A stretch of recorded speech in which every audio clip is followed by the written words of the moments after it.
একজন মা কালকেও দেখলাম, সে বলতেছে আমার দুধের বাচ্চা, দুধ খাওয়াবো কি করে? আমি মা যদি খানা না খাই বুকের দুধ আসবে কি করে? বুকের দুধ শুকায় গেছে। এখন এই বাচ্চাটারে বুকের দুধ খেতে চায়, দুধের বাচ্চা তো দুধ খেতেই চাবে, কিন্তু মা খাওয়াবে কি করে? বুকে তো দুধ নাই।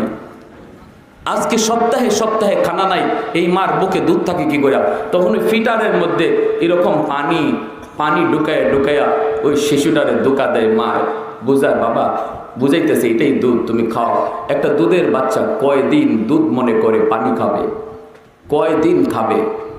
মা বলতেছে চোখের পানি জড়ায় কান্না করে, আমার শিশুটাকে আমি কয়েকদিন পর্যন্ত ধোকা দিয়া, দুধ কইয়া ধোকা দিয়া পানি খাওয়াইছি, কিন্তু পানি খেয়ে একটা শিশু কতদিন বাঁচে?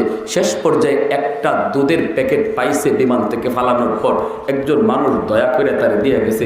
ওই দুধটা যখন পানির সাথে মিশাইয়া মা বাচ্চাটারে খাওয়াইতে চায়, বাচ্চা আর ফিটার টানতে পারে না, ফিটার টানতে পারে না, শক্তি ফুরায় গেছে।